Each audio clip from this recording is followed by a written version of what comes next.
Bonjour à tous et bienvenue sur ma chaîne Cristal de Beaumont avec cette nouvelle vidéo CV d'acteur débutant. Alors, je vous en ai parlé un petit peu la dernière fois. Alors, au niveau du CV, on va voir aujourd'hui donc les mentions intéressantes à noter sur un CV et celles éventuellement à ne pas noter sur un CV quand on est débutant dans ce milieu-là. Alors, encore une fois, moi j'essaie de m'inspirer au maximum de ce que j'ai pu voir au niveau des interviews, des conseils de la part de directeurs de casting ou de comédiens confirmés. Et ça ne vient pas de moi directement finalement.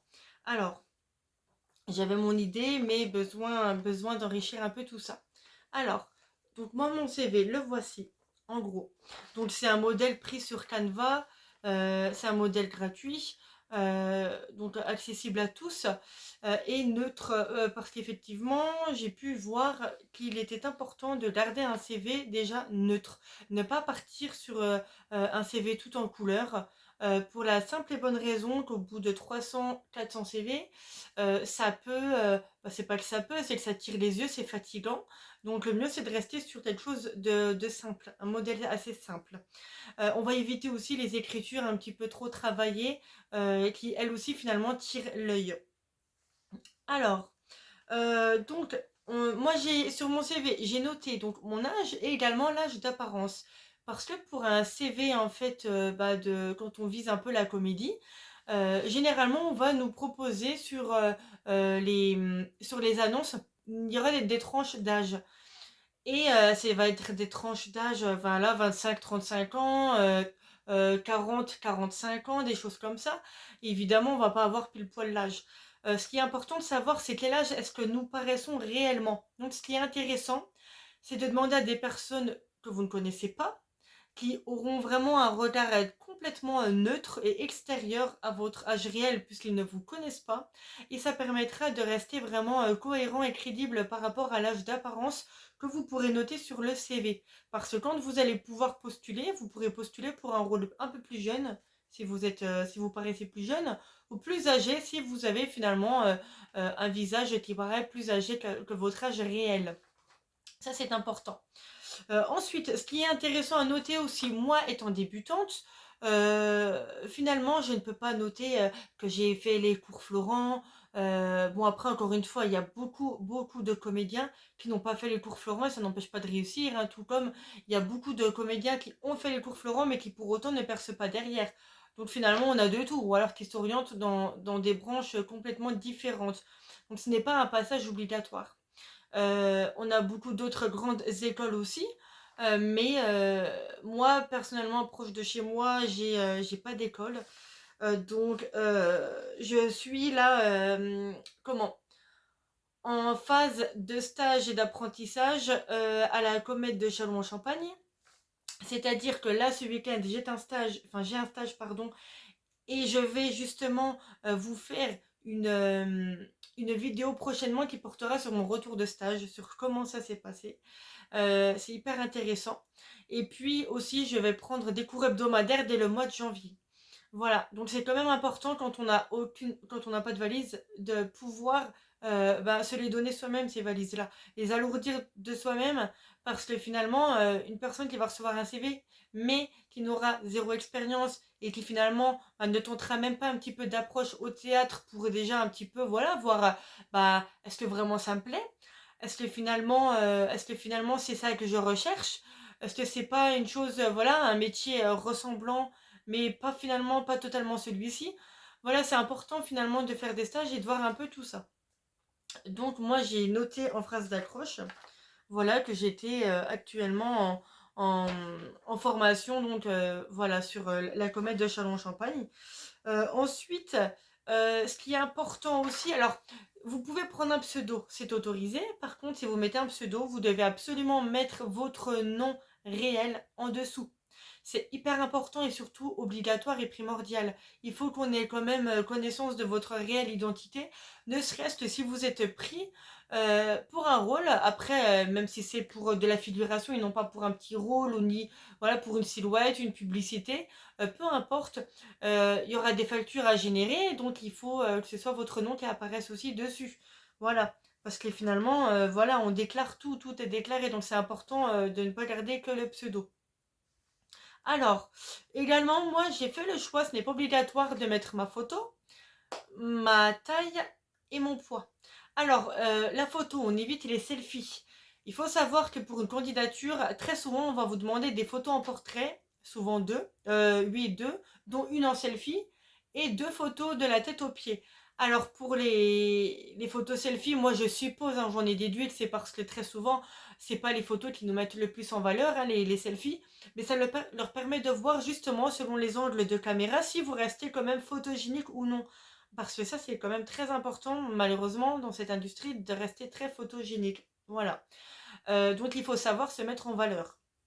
C'est clair, c'est pas forcément évident, mais voilà, ça s'apprend.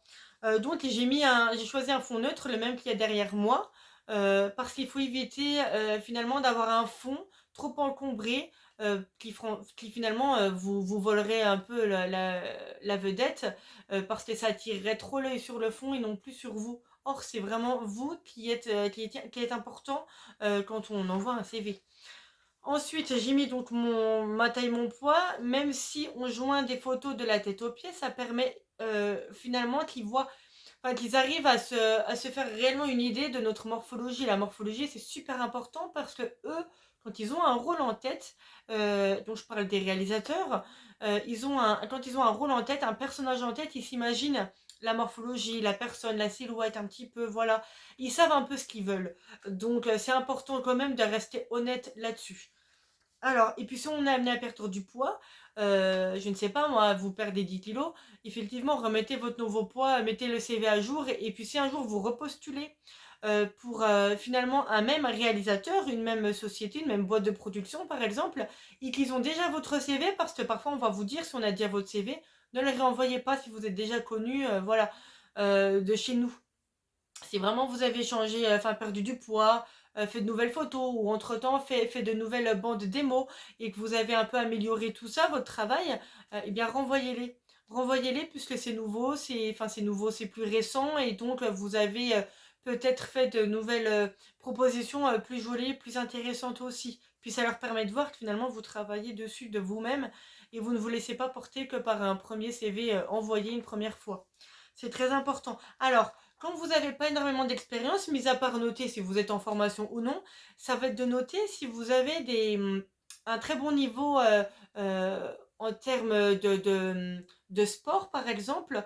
Sport, un art, la chanson, un instrument de musique, enfin qu'importe.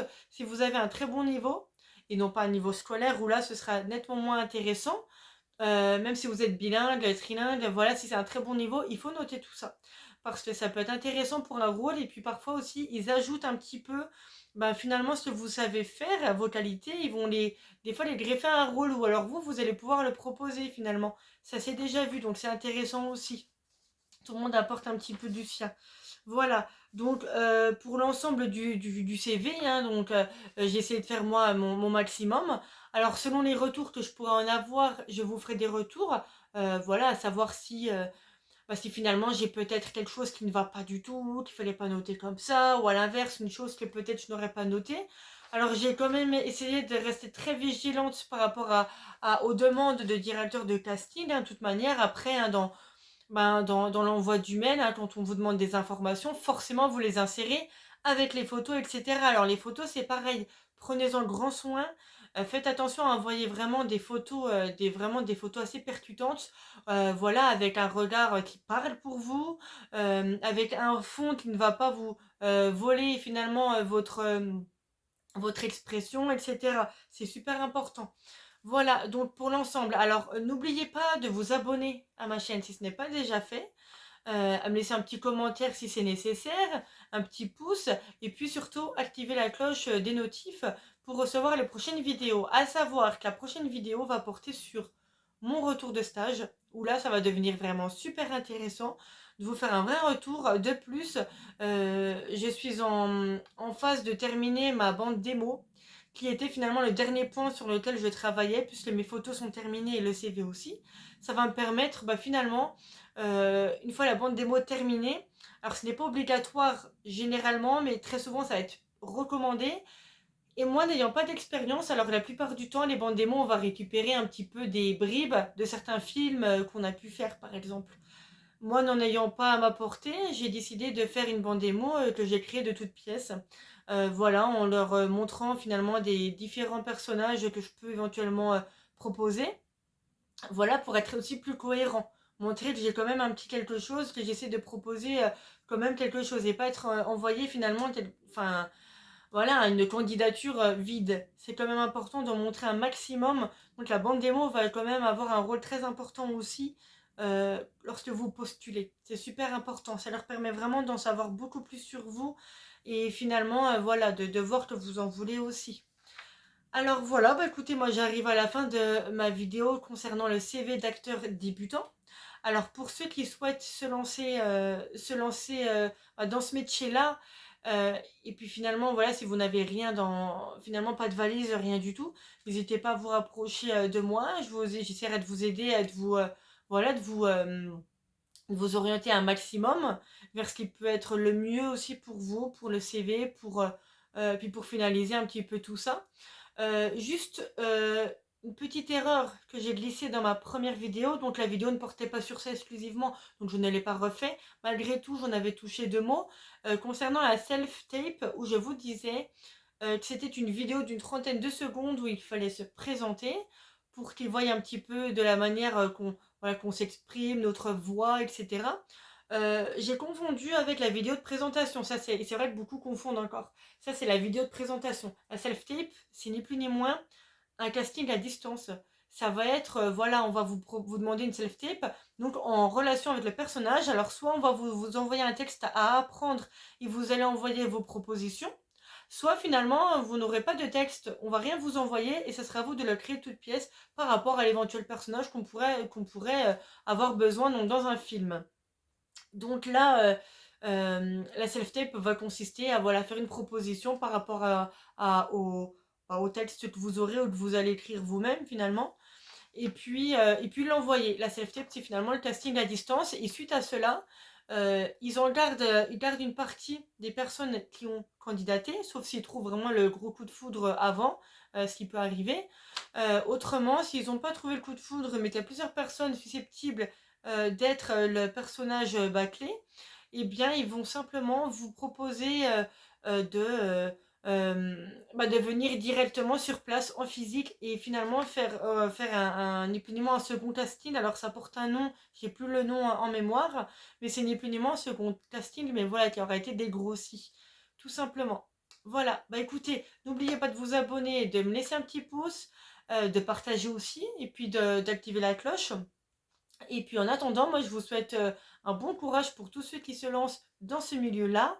N'hésitez pas à revenir vers moi si nécessaire et je vous dis à très bientôt pour la prochaine vidéo qui va consister à vous faire mon retour de stage à la Comète de Châlons en Champagne. À très bientôt!